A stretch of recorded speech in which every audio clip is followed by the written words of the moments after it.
All right, before we get to first in football, interesting comments from Isaiah Pacheco, starting running back, of course, of the Kansas City Chiefs. We're going to play a little game called Fill in the Blank. Oh, love All to. right, so here's Isaiah Pacheco's quote with a couple holes missing. And then put it up on the screen. We'll fill in the blank. They said I blank like I blank people. I ain't no zombie. That was crazy. Give me the game show music. You guys have 5 seconds. I got you, buddy. They said I blank like I blank people. I ain't no zombie. That was crazy. All right, Jacoby says you can read it. They said I fart like I eat people. I ain't no zombie. Okay. This is crazy. I fart. All right. What do you got there? They said I run like the ground said, yo mama. That's pretty good. I ain't no zombie. So he's angry at the ground. Yes. So the ground said yo mama. And he mad. So I hurt the ground when I run. Makes total sense. I Yo like mama it. always plays All right. What do you got? Oh, man. They said I play like I'm really horny. Does that work? They said I play like. I just took out the people. I just did it. I like it, Willie. I support you, Willie. I like it. I had two answers. So My you gotta first fit one it in is there. they said I barbecue like I eat people. Oh, All right. okay. The flip side was they said I bang like I hate people. Oh, okay, yeah. whoa. I like that one better. So you can use either one you want there. Yeah. I'm not sure. So let's see exactly what Isaiah Pacheco said yesterday. They said I run like I bite people. Bite people. White people. I don't quite understand that. I kind of like Greg Jennings' answer. Yeah, Craig Jennings won. Yeah. The ground said yo mama, so I'm taking it out Absolutely. on the ground. We'll talk after the show. Okay. It's all good. I'm a work in progress. We all know that. Time Doing a now great job, for man. first in football. Here's Jacoby. First in football, first down, we have if Deebo is out, are the Niners in trouble? No, I don't think they're in trouble, but they're obviously not as good a team. And I know what the record's going to state that they haven't won a game where he didn't start and finish the game, except for the Green Bay game last week because he started and didn't finish it because of the re-injury of the shoulder. I'm not going to put a lot into it yet. Today's Thursday. I know yesterday was the big practice that you guys can talk about, the schedule going into a playoff game based on your experience in the second. Tell me what's going on Friday and Saturday. Because Deebo Samuel doesn't need to be a part of, every down of practice right now. He knows the offense. He knows the play calls. Yeah. Better that he get healthy than you have him out there for appearance sake, right? So I'm not worried about it yet. But clearly, if you take one of their best and most dangerous weapons off the field, it's a bad thing. It's not a good thing. Yeah, with the games he didn't play, they lost. That's the problem. Overall, Except for the Green Bay game. Except the Green Bay, correct. Overall, man, when you talk about going to a big game like this, you need all your horses on the field. And what he does, obviously, we know he's a Swiss Army knife. We know what he looks like when he's in the offense. However, man, it's up to him and his pain tolerance. Being a guy who's played through injury, he's going to have to bear this one, right? And listen, a hairline fracture in the shoulder, Greg can speak to it because he had to catch and receive blows, man. But this is a game where you have to tap him on the shoulder, man. Like, I know you're hurting, but I need you to suck this one up. Now, can he do that? I got to ask you the question because it's a little convoluted, but he did practice on a side field. He was working out, doing some type of drills, obviously non-impact, non-contact drills. And the guys that were there were like, hey, it was a big deal that he was even out on one of the side fields.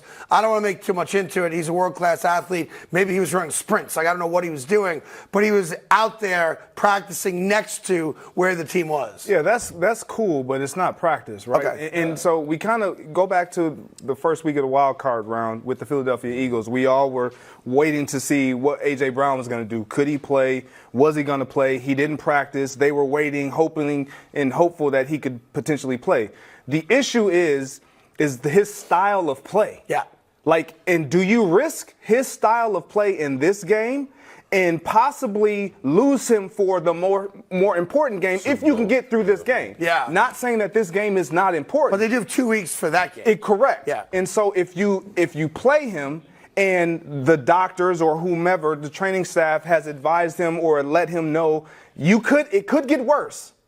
then you don't want to put him at risk of potentially making it worse, and then you lose him for the duration of your run if you are to win this game. You can make the comparison, totally different injuries, to be fair, but I'm just thinking along the lines of what you said. We saw a video of Mark Andrews practicing last week. Before they played the Texans, and we all said the same thing. That dude ain't playing, but he was out there. Deebo was out there. I know he was running the field. They had him carrying the ball in his left hand to see if there was, pain tolerance. Just go like this, first your hand down. I mean, that's the technicality of what he's doing out there. They'll know more Friday and Saturday.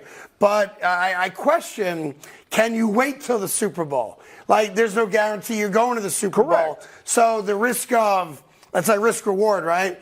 If I don't play him because I want to hold him and give him 3 weeks to get ready for the Super Bowl, great. But what if I don't get to the Super Bowl? Yeah. But then you have to ask the question of, are we capable of beating the Detroit Lions without him? Yeah. And the reality is, I think they are. They are, for sure. The hardest thing to do is to prepare and game plan for a player who is going to play and then he is removed from the game. Okay. It's like a quarterback going down and then you get the backup quarterback coming in and it's like, oh shoot, why aren't they doing everything that we saw with the first quarterback? Because he didn't practice it. Right. He's a different style of player. That's Deebo Samuel. So if you can prepare to be without him, you have a better chance of relying on Christian McCaffrey and others to start this game and to complete this game and get the task done. I think that this injury affects two people a lot, and that's Kyle Shanahan and Aaron Glenn. Because I feel like Kyle Shanahan, let's say he's going to play, but he's not 100%. He's not going to be running out of the backfield. They're not going to call runs for him so he can run into the line. And they're going to put him in routes to try to distract the defense. If you're Aaron Glenn, you might look at the first quarter, second quarter, and say, oh, Deebo's out there, but they're not really using him, so I don't have to game plan for him as a allocate guys to Right. Well, the biggest question, if Brock Purdy has the game he had against Green Bay in the first half, now you don't have him on the field. Now he's already talking about he's starting to see ghosts when they pressured him. He started getting itchy with the football in his hand. Now you have to worry about now I got to rely on CMC. Now it becomes a ground game instead of really focusing on what they do best. I think San Francisco is better than Detroit even without him. Clearly they're a much better team. Maybe not much better, but better team and a better offense when he plays. And my gut is that he's going to dress. Merely for the image of it. So if I'm Aaron Glenn, the defensive coordinator of the Lions, I got to take him into account. Like if Deebo Samuel's on the field, you guys know the old cliche, that means he's healthy. Right? We don't view him as an injured player. Yep. If you're putting on pads and you're on a field, I got to take you seriously because you could beat me, right? Then you add to that the fact that the Lions' pass defense over the last month plus has been terrible. Yeah. So they are going to throw the ball all over the field. Having Deebo out there, even as a threat, as a decoy, to me makes a lot of sense for San Francisco. So, Craig, I have a difficult question for you. Okay, I have a difficult answer. How can the Chiefs slow down the Ravens' offense? They can't. They're not going to. The only way the Chiefs can win this game is if it's a shootout. Because if the Chiefs don't score but 10 to 13 points to get run out of the building, this is not going to be a 13-10 game because the Ravens' offense is just too good. I know Kansas City has one of their better defenses in the last 5 years. I'm respectful of that. Their secondary is actually very good. But you're going up against, I call Brock Purdy a machine, right? But this Ravens team is a machine. They can beat you 5 different ways. Their defense is better than almost any defense, in the NFL. And despite giving Kansas City a lot of credit for once again getting back to the AFC Championship game, they are out of their league in this game. This is a class difference in this game. Out of their league. There's only one guy right now that you worry about. It's obvious. It's Patrick Mahomes because he kind of evens the playing field a little bit. But the Kansas City Chiefs are playing against something they have not seen all year. You were talking about a dominating physical defense at all 3 levels of defense, from the line to the linebackers to the safeties and cornerbacks. On offense, you're talking about a team that's got the best rushing attack in football and a quarterback who, by the way, is the MVP of the league and can beat you flicking the ball 50 yards down the field or running with it. And Kansas City is in for a world of hurt in this game. Unless, the only caveat, if Mahomes becomes Superman and Baltimore can't corral him, they have a shot. But that shot is like this, slim to none and Slim's walking out of the building. Wow, you're getting. I think the Chiefs could get blown out in this game. Really? I think they could get run out of the building. There's a I think that's on the table as a possibility. When you look at the Ravens and what has made them this really posing threat to defenses, is not just their physicality in running the ball. It's Lamar Jackson now has weapons on the outside that he can drop back and just be very decisive. I think the best thing that happened to this team is actually not having him have his comfort in Mark Andrews on the field, because he had to trust these guys. Dude, his go-to guy's a rookie. The go-to guy in this offense is Zay Flowers, outside of when they run the ball well. Andrews has been out. Likely's done a good job. Odell only catches a ball or two a game. The go-to guy is 22 years old, right, with no playoff experience but last week. Yeah, but you got to credit Todd Monken. When he got from Georgia, he didn't really try to change Lamar Jackson. Correct. He didn't really say, hey, man, I know what you do well, but we got this spread-style attack, and we won't allow you to be more efficient. And what you love about Lamar Jackson, and we've talked about it ad nauseum, not just his ability to run the ball, but he can throw inside the pocket. And what he's doing really well, too, with this offense, man, he's extending plays and looking to throw the ball. He's extending plays, looking to run the ball more before. So he's doing it all. He's playing at a high level. Tell you, this game could get ugly. It can get bad fast. And by the way, if Mahomes was not their quarterback, and you take any other top 5 quarterback in the league, Josh Allen, whoever you think, doesn't matter who the names are, if it wasn't Mahomes, I think we would all sit here and tell you the same damn thing, that I'm afraid you're going to get blown out of the building. And the spread would be different, and the narrative of this game would be different. The only reason we're giving Kansas City a chance in this game is because of number 15. Any other top 5 quarterback, and they get run out of the building. Even Brock Purdy? Well, that's a fair question. Oh, okay. Fair question. See how you threw that in I'm there. sorry. He said He's top 5, so Brock Purdy's not in the He game. said what he You said said. top 5, so Brock Purdy's not part of it. He I'm said sorry. what he I'm said, and sorry. he said it I'm with his sorry. chest. I'm sorry. Any other top I'm 5 sorry. quarterback. No, he's not. I don't Brock give Purdy's him not top 5. Even So we're a not top in the 3 conversation. He quarterback said like what he Brock Purdy. said, and he said it with his chest. We'll talk about Purdy later. Moving on to what is going on with this head coaching search in Atlanta? Well, it tells me that Bill Belichick doesn't want the job. Because how can Atlanta not want Bill Belichick? Oh, that's right. Because if they hire Bill, every executive gets fired 24 hours later. So this is about saving your own ass by bringing in a guy like Mike Vrabel. Look, Mike did a great job, obviously, in Tennessee. I guess he outstayed his welcome there, and they needed a new voice in the room and a new direction.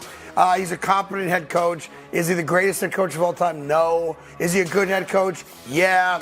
But, I mean, at the end of the day, I'm going to ask the question America's saying right now. Do we really care about the Atlanta Falcons? Like, do we really we do? Major market. Why major market. Why wouldn't we care about it? Because we don't. When's the last time you went home and were like, kids, let me tell you what happened in Atlanta today? Right. Right. Oh, that conversation wasn't for the kids. Yeah, Trey. Trey Young had a triple-double. That's not the last time you talked about Atlanta. So I appreciate it's one of 32, and they are talking about high-profile candidates. But sorry, not sorry, I don't care about Atlanta. Wow. Sorry, I don't. But Craig, that's a you thing. Atlanta cares about Atlanta. I speak for America. Remember that. I am. It says on my business card, Vox Populopus. I am the voice of the American people. It's Latin. I'll explain to you later. Yeah. Ooh, who's Atlanta going to hire? Who cares? You care what Belichick was interviewing? Yes. You set up there, you was like, how can you just push Belichick out the door? That's right. And by the way, because it's Belichick. I care about Belichick. I don't care about Atlanta. I care about Belichick.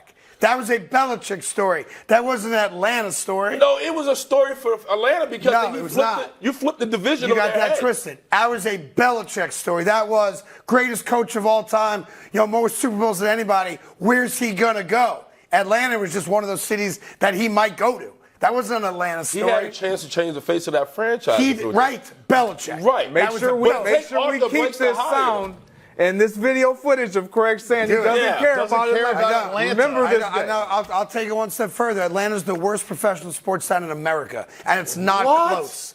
It is not close. Wow. What's going on this morning? Yeah, you okay? Atlanta? You okay? Atlanta is the worst professional sports town in America. You already have Jacksonville hating you. Now you want Atlanta to hate you too? Atlanta. You not want to move down south? They're one of the great college sports towns in America. Sure. They're a terrible professional sports town. And that is proven by facts across the board year after year after year. They don't sell out World Series games. They are the worst professional sports team in America, and honestly, it's not even close. Hey there, thank you so much for watching The Carton Show. You can subscribe right here to get all the latest bits and segments from the show. And by the way, while you're at it, we have a lot of great shows on FS1, so check them out too.